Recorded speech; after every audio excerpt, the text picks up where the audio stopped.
से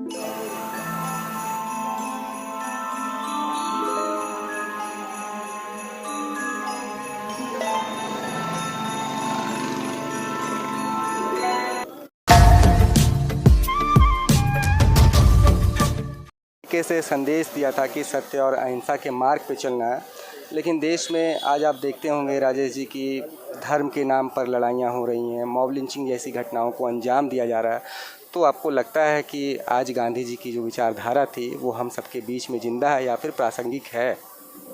देखिए, आपका जो सवाल है कि आज जिस महान आत्मा, उस महान विभूति, उस बापू, उस राष्ट्रपिता को हम लोग यहाँ पर श्रद्धा सुमन अर्पित करने आए हैं, उनकी जयंती है और साथ साथ लाल बहादुर शास्त्री जी की भी जो जयंती है, तो दोनों को हम लोग नमन करते हैं, श्रद्धा सुमन अर्पित करते हैं।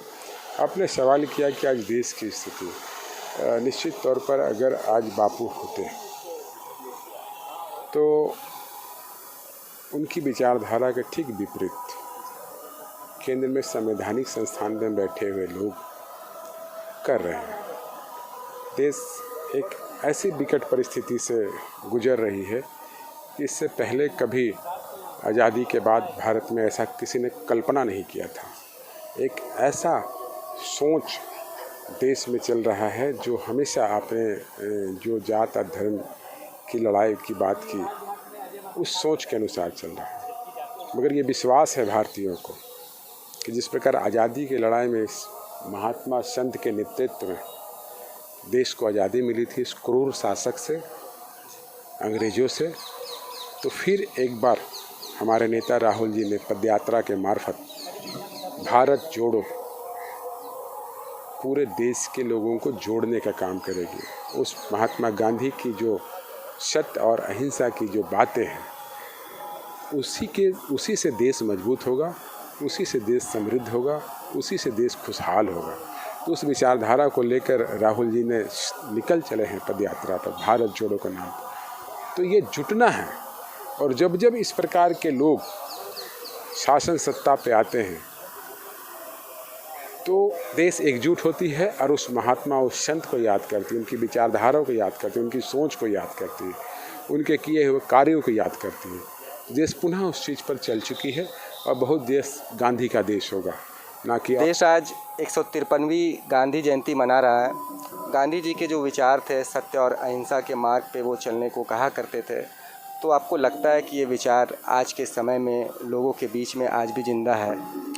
देखिए, गांधी जी एक पुरुष या एक व्यक्ति नहीं थे, एक विचारधारा थे। और आज जो आपने सवाल किया, आज भारतवर्ष ही नहीं पूरा देश गांधीज़म को अपना रहा है, उनके विचारधारा को अपना रहा है।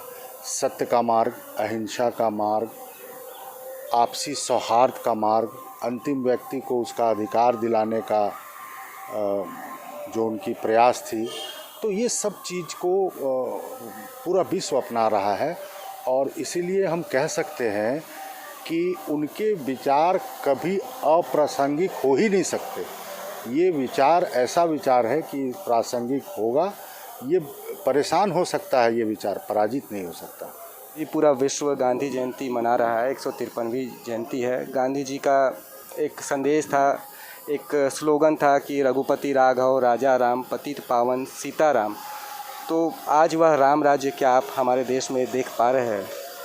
आगे उसको करिए पूरा, ईश्वर अल्लाह तेरो नाम, सबको सन्मति दे भगवान। जो प्रासंगिकता थी आज़ाद हिंदुस्तान में, बापू ने जो सपना देखा था कि अंतिम पायदान पर बैठे हुए लोगों को जब तक आप लाएंगे नहीं, तब तक पूर्ण स्वराज्य की बात आप नहीं कह सकते। जो सत्याग्रह का अधिकार दिया था लोकतंत्र में, वो सत्याग्रह, वो वंचितों का अधिकार, वो संविधान, वो मर्यादाएं, वो परंपरा कुचली जा रही है। वर्तमान सरकार जो केंद्र की है वो पूरी तरह से निरंकुश हो गई है। अगर किसान आंदोलन करते हैं, सत्याग्रह करते हैं, तो उन पर लाठियां बरसाई जाती हैं। अगर युवा बेरोजगारी की बात करता है तो उन्हें मारा जाता है। अगर महिलाएं अपने इज्जत और आबरू की हिफाजत की बात करते हैं तो उनके ऊपर हमले होते हैं। और इसलिए महात्मा गांधी आज याद आते हैं इस देश में। और सही कहा लोगों ने, अगर बापू आज जिंदा होते तो आज इस हिंदुस्तान के स्वरूप को देकर उनकी आत्मा करा रही होती। लेकिन अब वो दिन दूर नहीं जब बापू का लाठी और बापू के मार्ग को लेकर निकल पड़ा है दूसरा गांधी, राहुल गांधी भारत जोड़ो यात्रा के माध्यम से, जो इस देश को एक बार फिर गांधी की विचारधारा को आत्मसात करते हुए पूरे देश को जोड़ने का काम किया जा रहा है।